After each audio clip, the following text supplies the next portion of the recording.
Alright, so I'm going to take you guys back to my winter break. I'm going back home to sunny El Paso, which is definitely really nice from the cold, hard winter here.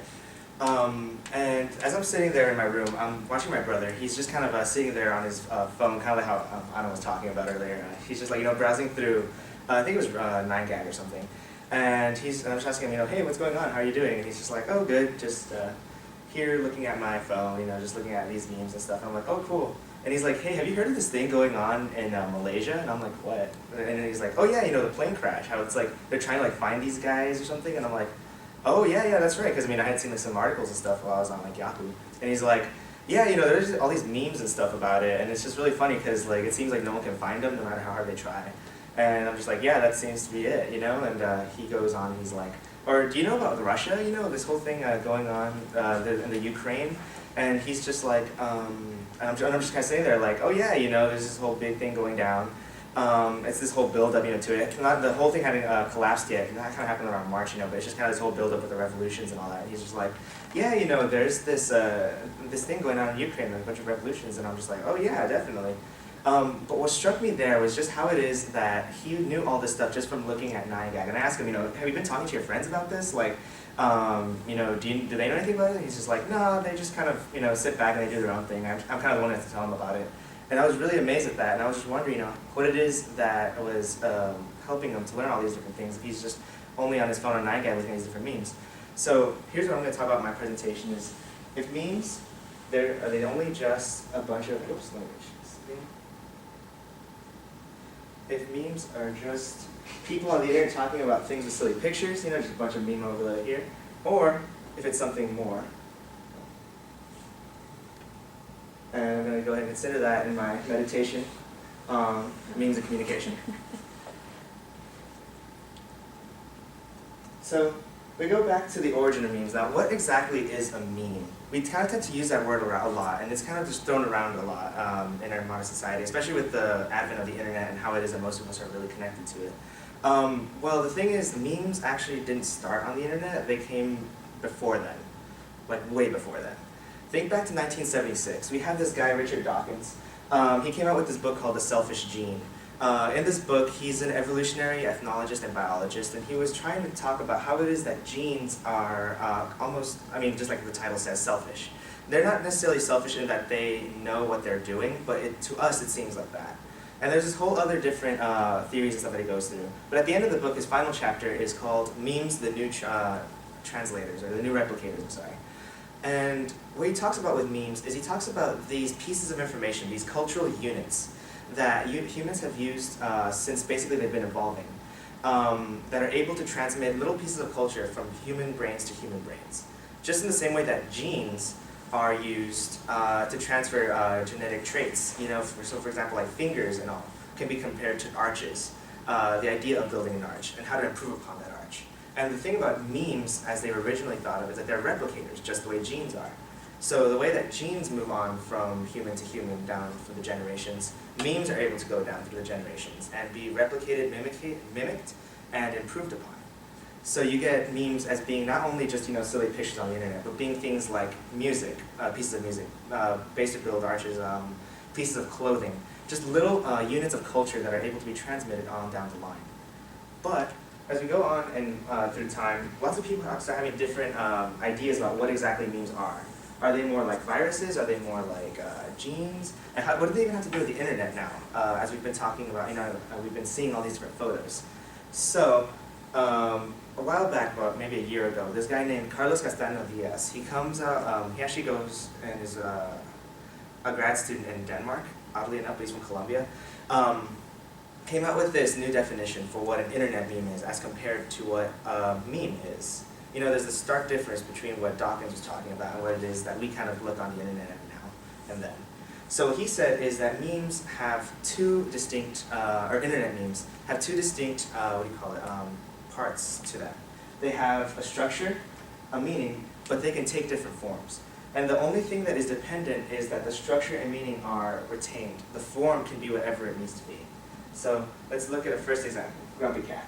So Grumpy Cat has a structure of a pessimistic cat with some kind of, what do you call it, intro line that seems just like anything anyone else would say, but with a pessimistic tagline.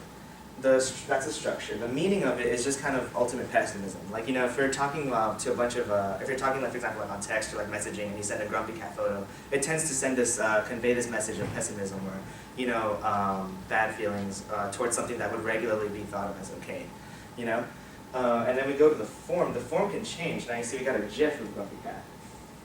The meaning is still retained. You can still tell that he's kind of upset about trying to be nice.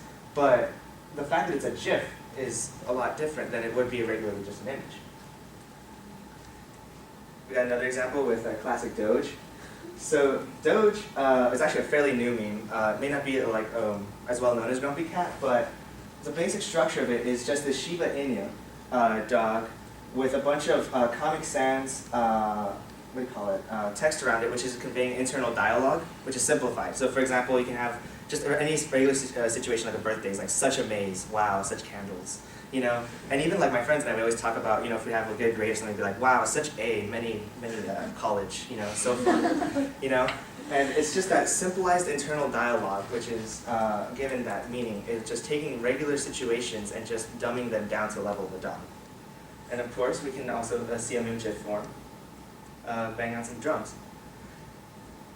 And the main point about this is that memes, or internet memes, are versatile, and that they're able to go ahead in different contexts, display different things. But the thing is that there are tons of internet memes.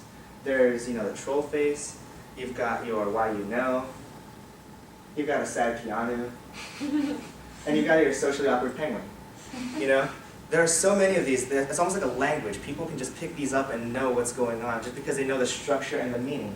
The form doesn't really matter because they can, whatever they're looking at, they can see that it's got the same structure, the same meaning, and they're able to kind of get some information from them just by looking at what it is that you're seeing, just particularly on these pictures. So then, what use do these have? Like, how is it that my brother can go ahead and know about the Crimea or about the Malaysian plane crash? What's the driving factor behind these?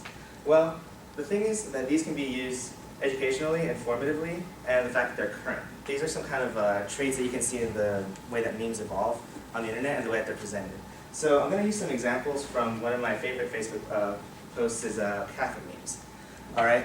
So here we've got the aliens guy. At the bottom, normally they just put aliens. They give some kind of like random explanation. So for example, like, I got a B in the class today, aliens. Because it's just so absurd and so odd that they need some random explanation for it.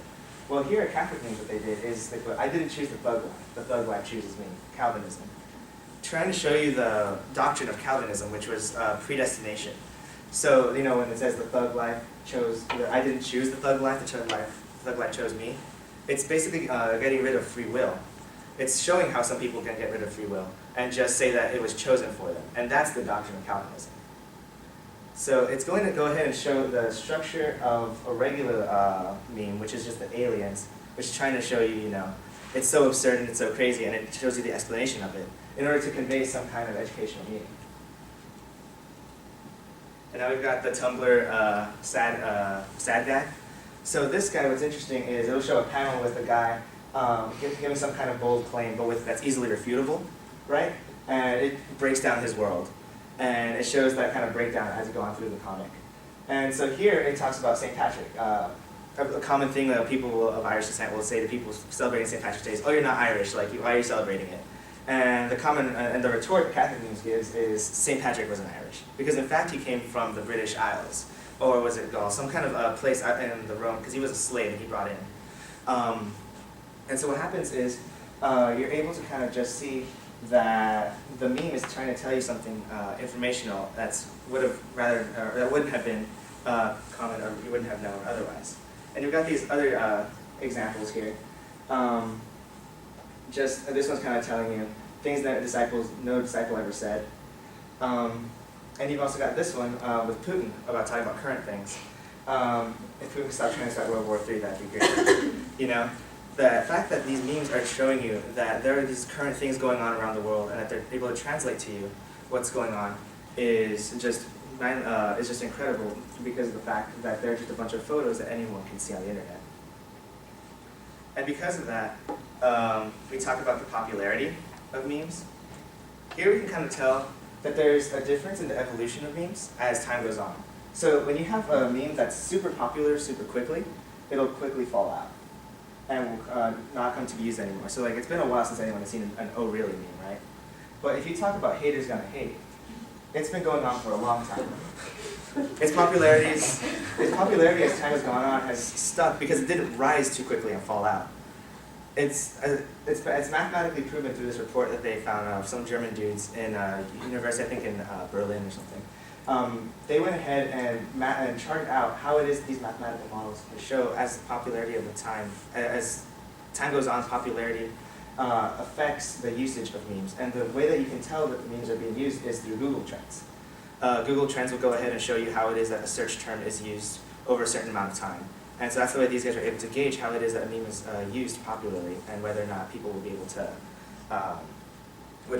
use it or know it very well.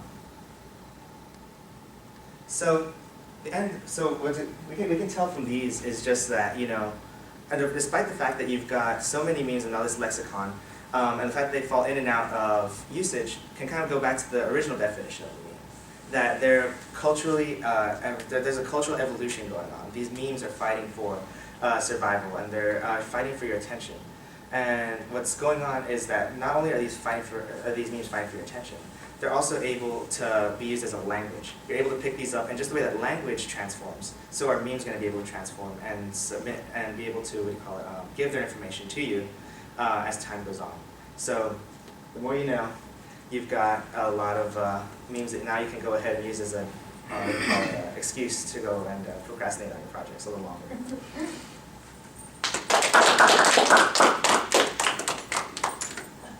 And there's a ton of photo credits. Thank you very much.